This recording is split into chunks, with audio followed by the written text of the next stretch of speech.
hei Wirasaba, istrimu yang nyulik saya, istrimu yang bawa dari rumah kamu saya. Kalaupun kamu marah, marahlah dengan saya, dan saya akan bertanggung jawab di hadapan kamu.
Pemirsa, berjumpa lagi bersama saya Ari Bayu dalam acara Napak Tilas Budaya Nusantara. Kali ini saya sudah ditemani oleh Bopo Sutrisno. Dalam video ini kami akan membahas tentang kisah Mahesa Jenar yang mengisahkan tentang Wirasaba Tanding. Mohon Bopo, saya dan teman-teman ingin tahu Bopo, kisah perjalanan Mahesa Jenar yang mengisahkan Wirasaba Tanding Bopo. Dalam hal Wirasaba Tanding. Ya, Mas Ari Bayu yang ganteng dan teman-teman di studio yang ikut menghadiri dalam acara ini, tidak lupa untuk kru dari Napak Tilas Budaya Nusantara, Bopo ucapkan terima kasih. Jasa Anda sangat berguna bagi regenerasi yang akan datang. Karena untuk mengenal budaya, dengan mengenal budaya itu kita tidak akan melupakan sejarah bangsanya sendiri. Baik, Mas Ari Bayu. Ya.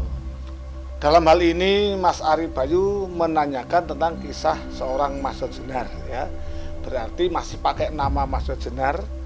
Tentu erat kaitannya dengan petualangan yang dilalui oleh seorang Mahesa Jenar, ya, yang bernama asli Senopati Ronggodojoyo pada masa Kasultanan Demak Bintoro, ya, di masa pemerintahan Sultan Trenggono.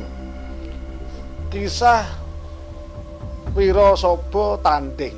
Nah, tanding itu dari kata perkelahian atau perangan secara pribadi atau perorangan, ya.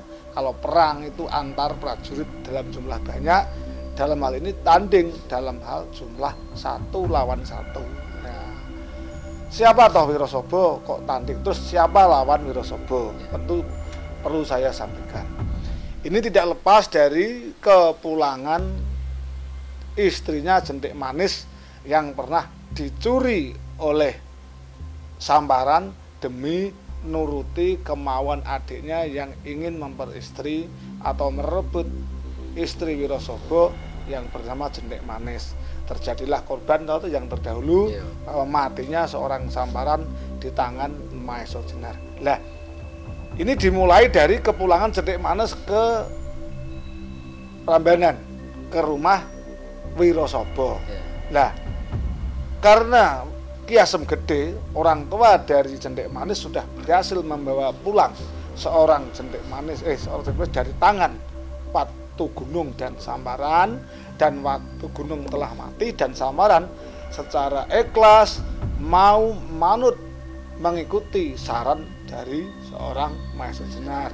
Akhirnya seorang Sambaran ikut memulangkan seorang Jentik Manis. Kebetulan Asem Gede mendahului perjalanan mereka, menyerahkan anaknya, ya, ke suaminya. Lah, Ternyata Mas Ari Bayu, Ya. jawaban seorang Wirasaba luput dari perkiraan seorang Ki Asem Gede. Ternyata setelah Jendrik Manis diserahkan pada suaminya, ternyata tidak langsung diterima, malah acuh, Mas. Acuh. Karena apa? Seorang Wirasaba punya pendapat, Mas. Dan itu sebagian dari watak Wirasaba. Dia itu tidak mau minum kalau tidak airnya sendiri, dan dia tidak mau makan kalau tidak nasinya sendiri. Dia tidak mau menerima sesuatu kalau tidak dari keringat Wirasaba sendiri. Lah, lebih jelasnya, kalau Wirasaba menerima seorang Jendrik Manis, apalagi kepulangan Jendrik Manis itu ada yang nyuri, ya toh, seorang laki-laki, seorang Wirasaba memperkirakan kalau seorang Jendrik Manis pasti sudah digagahi oleh laki-laki yang pernah menculiknya. Itu versinya Wirasaba. Lah, kalaupun Jendrik Manis dipulangkan oleh sang penculik, pemikiran Wirasaba berarti si penculik sudah bosan akan tubuh seorang Jendrik Manis. Sampai situ, Mas. Pemikiran seorang Wirasaba sampai situ. Dan dia sadar bahwa saya tidak mampu memulangkan kamu dengan tangan saya sendiri. Lah, oleh Asem Gede mengatakan pada si Wirasaba, "Ger, jangan terlalu dipermasalahkan. Pulangnya istrimu masih utuh, sedangkan pulangnya istrimu berkat pertolongan saudara Maesojenar." Lah, justru itu Mas Ari Bayu. Setelah Ki Asem Gede mengatakan kalau kepulangan seorang Jendrik Manis itu ada yang memulangkan seorang Maesojenar, setelah tahu, setelah tidak sengaja sudah mulai masuk ya, Maesojenar masuk, terus Samparan nusul masuk, diikuti oleh si Dalang Mantingan dan lain-lain. Lah, mereka mendengar sebuah ungkapan Wirasaba kalau tidak mau menerima, apalagi tidak tangannya sendiri, dan punya anggapan kalau yang mulangkan itu saudara Maesojenar dan berwajah tampan. Beranggapan Mas Ari Bayu, kalau seorang Maesojenar pasti punya niat, tidak ada orang nolong-nolong tanpa pamrih. Nah, mikirnya seorang Wirasaba pasti ada kemauan, apalagi yang diinginkan. Kalau seorang wong bagus kok memulangkan wanita cantik, pasti arahnya ke situ, itulah. Akhirnya Samparan seketika itu juga istilah itu langsung menyambung kata dari Wirasaba. "Hei Wirasaba, istrimu yang nyulik saya, istrimu yang bawa dari rumah kamu saya. Kalaupun kamu marah, marahlah dengan saya, dan saya akan bertanggung jawab di hadapan kamu." Itu kata Samparan. Karena apa? Pada hakikatnya Samparan tahu Maesojenar kena awu anget. Awu anget itu tidak berbuat, tapi kena tuduh. Nah, ya toh, bukan, jangan disamakan dengan kena getah, tidak mengenangkannya lah ya. Ini tidak berbuat tapi kena tuduh. Maksud dari Samparan tidak lain tidak bukan adalah nutupi memang kebenarannya Maesojenar tidak ada niat untuk mempunyai pamrih terhadap Jendrik Manis. Akhirnya Wirasaba setelah disambung pembicaranya oleh Samparan dan Samparan mengakui, akhirnya Wirasaba nantang, "Hei Samparan, kalau memang kamu yang nyuri istri saya dari tangan saya ingin kembalinya istri saya dari tangan saya sendiri." Samparan ngomong, "Maksud saya, berarti kamu ingin langsung berhadapan dengan saya selaku pencuri kamu. Baik, saya ingin bertanding dengan kamu." Yang ada di situ cemas, Mas. Karena apa? Di sisi lain Wirasaba dulu sakti, tapi kan dulu. Nah, sekarang kan udah lumpuh, namun nyali tetap besar. Akhirnya Samparan disuruh memilih senjata yang ada. Contohnya ada tombak, pedang, dan itu disiapkan oleh Wirasaba. Samparan disuruh memilih, Mas. Dia memilih pedang yang besar dan panjang dengan harapan bisa untuk menebas leher seorang Wirasaba. Akhirnya terjadilah duel yang Wirasaba sambil duduk karena lumpuh Namun begitu dia cekatan sekali menghindar dari serangan seorang Samparan, bahkan seorang Samparan akhirnya tertebas dadanya oleh kampak yang dimiliki Wirasaba. Di saat luka parah seperti itu, keluarlah dari rumah Wirasaba dan akhirnya Maso Jenar mengikuti larinya seorang Samparan. Ikuti ya, Mas. Nah, ini bentar apa? ya. Sebelum melanjutkan video ini, silakan diminum dulu. Oh iya, Mas Ari Bayu, terima kasih. Pemirsa mungkin penasaran ingin tahu kelanjutannya, ya silakan apa diminum dulu.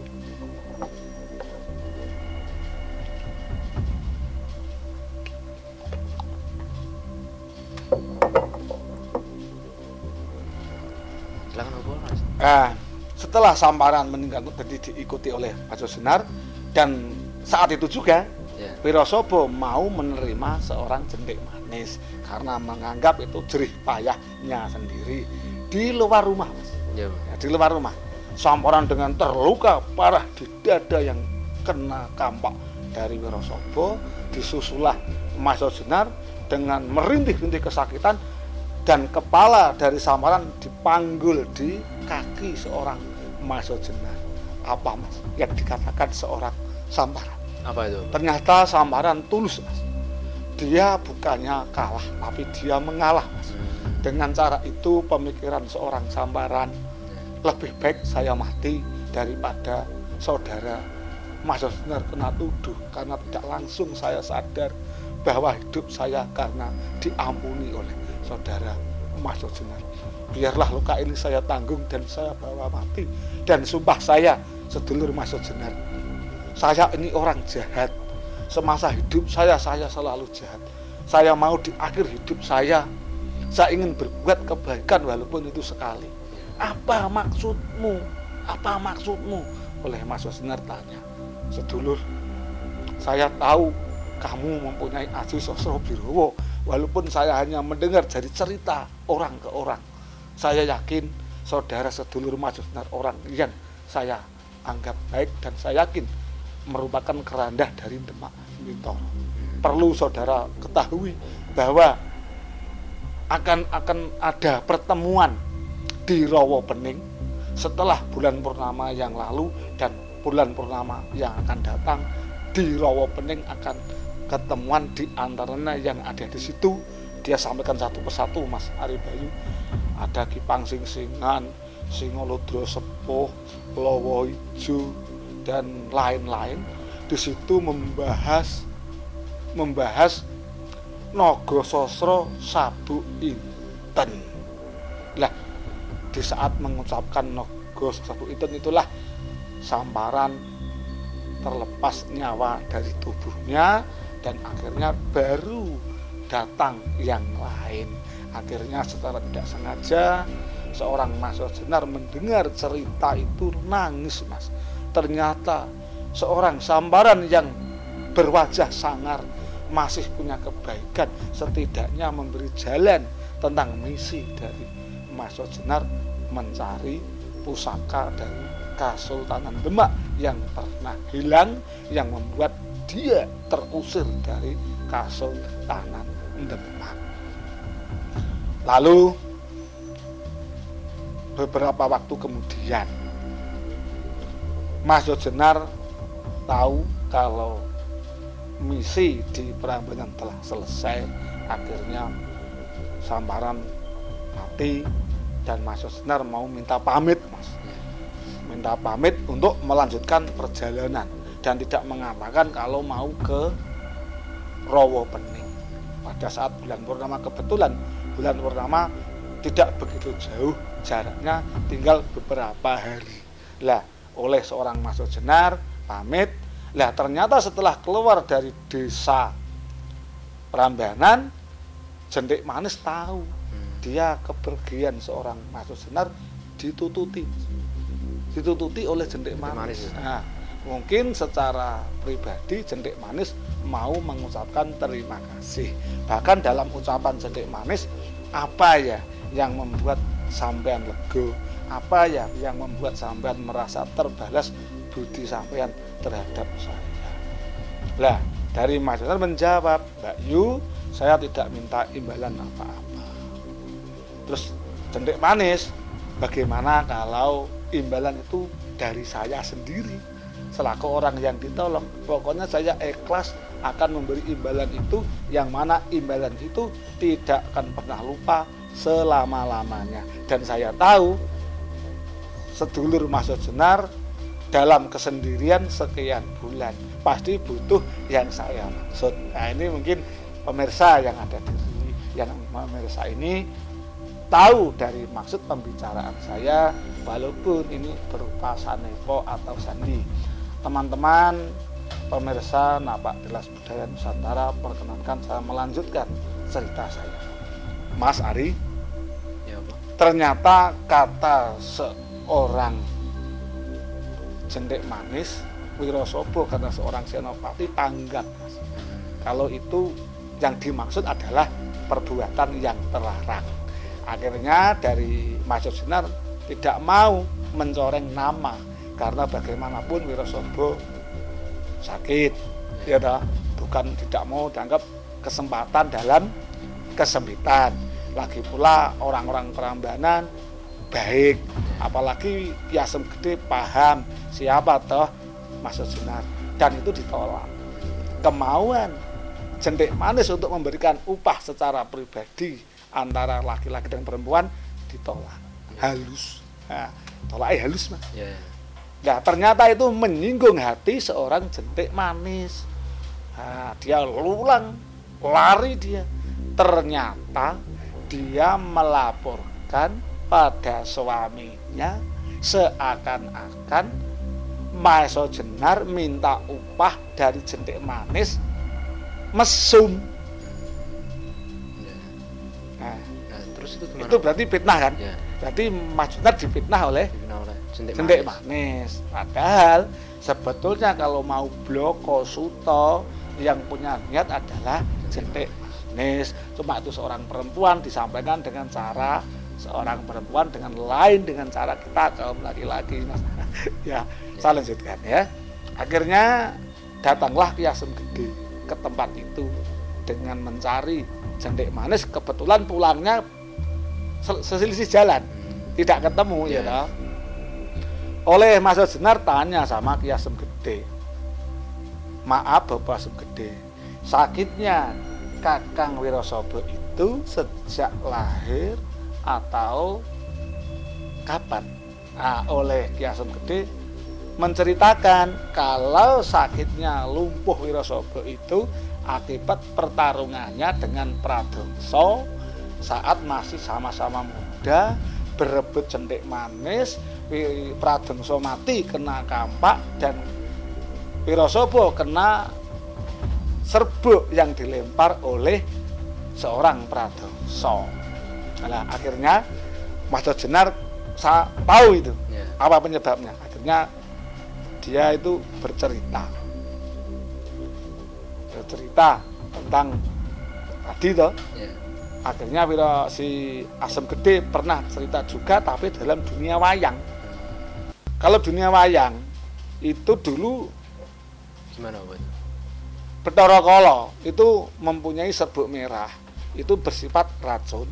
Gitu. Lalu Adi Guru mempunyai serbuk putih bersifat obat dari racun tersebut. Lah, yang merah itu bernama Gumbala Wereng, yang obat tadi namanya Gumbala Seto atau seto berwarna putih. Ya. Berarti Gumbala Seto sama Gumbala Wereng itu perbedaannya apa? Oh, perbedaannya sangat sekali, Mas. Saya sampaikan tadi ya. Yang Gumbala Wereng itu untuk mencelakai seseorang, dan Gumbala Seto untuk mengobati orang yang kena Gumbala Wereng tadi. Lah, kebetulan Ki Asem Gede tidak tahu gimana cara mengobati seorang Wirosobo kalau memang kena Gumbala Wereng. Siapa yang punya? Tidak ada yang punya. Mungkin sudah nasibnya Wirosobo. Akhirnya mengambillah Mas Jonar dari balik bajunya diberikan pada Ki Asem Gede. Minta kalau yang dia bawa itu insya Allah obat dari racun yang ditaburkan seorang Pradongso.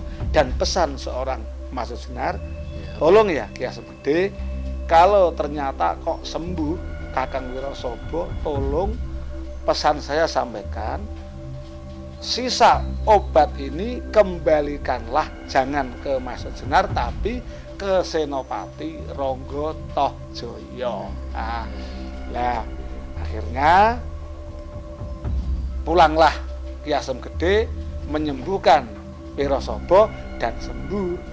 Beberapa saat kemudian, ya, beberapa hari kemudian ketemulah, kebetulan itu belum ketemu ya, ketemulah seorang Wirasaba dan Mas Jenar, dan ngamuk menantang berkelahi, tidak dilayani.